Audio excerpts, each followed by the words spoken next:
Today, we're diving deep into a single, puzzling verse from the Quran's 19th chapter, Surah Maryam.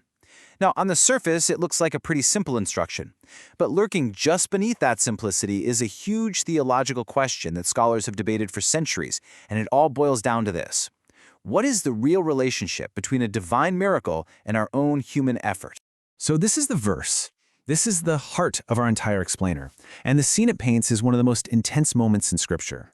You have Mary, or Maryam, totally alone in the absolute agony of childbirth.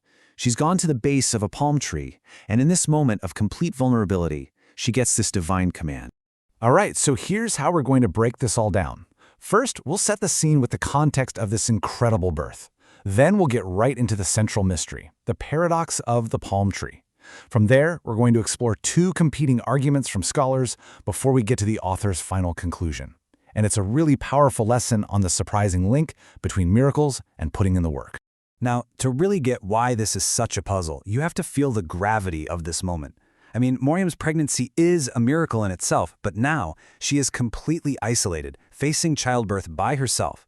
The verses tell us she actually cries out in despair, wishing she had just been forgotten. It's a moment of incredible human weakness.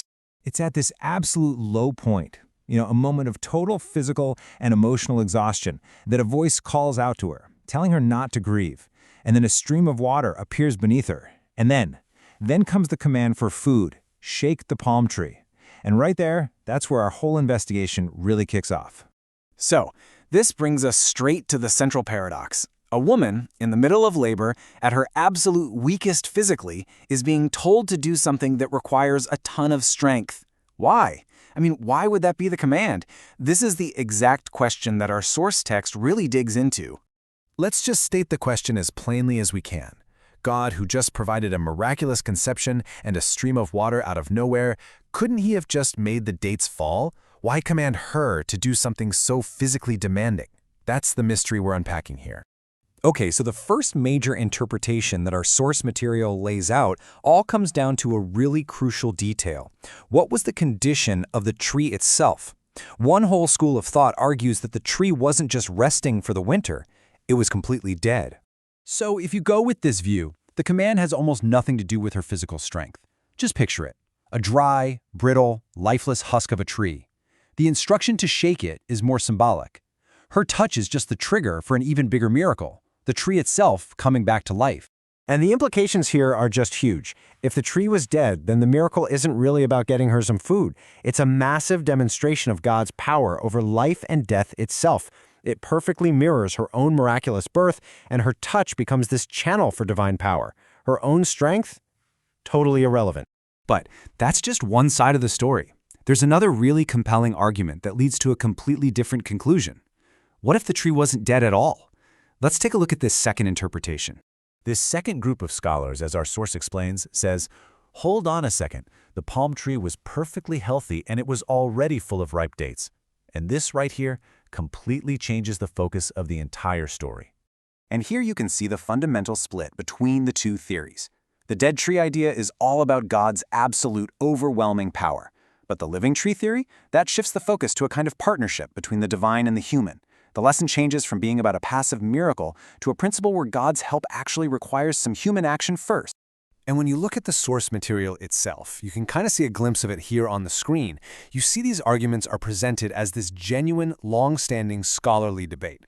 Even if you can't read the language, you can see how the text carefully lays out both possibilities, which just shows you the incredible depth of thought this one verse has inspired over the centuries.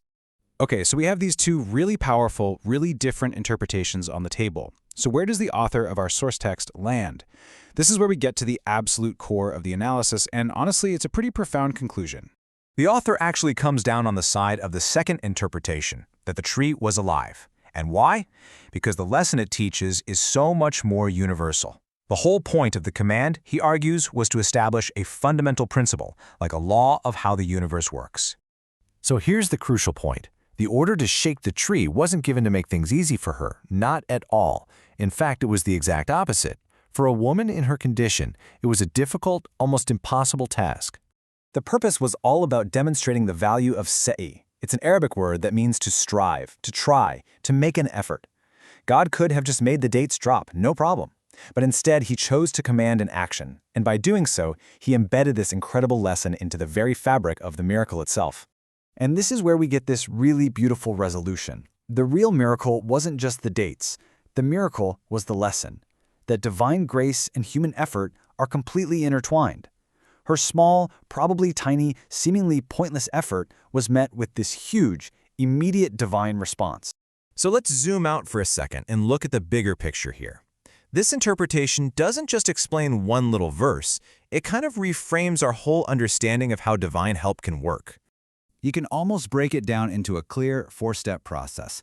It starts with a human need, that's followed by a divine command to do something, then comes the absolute key link in the chain, human effort, no matter how small it seems, and only then does the divine provision arrive to complete the process. Our striving is the key that unlocks the door. So, the ultimate takeaway from all this analysis is that miracles aren't always about just sitting back and waiting for something to happen. The story of Maryam and the palm tree teaches that faith is active. It's a partnership, this dynamic relationship where our striving meets God's grace halfway. And that leaves us with one last powerful question to think about. If even in a moment of a profound, undeniable miracle, human effort was still required and valued, what does that say about the role of action in our own lives? This interpretation really pushes back against the idea that we're just passive puppets of fate or grace. It suggests we live in a universe where our choices, our efforts, our own shaking of the tree are a meaningful, maybe even essential part of the whole equation, and are never, ever in vain.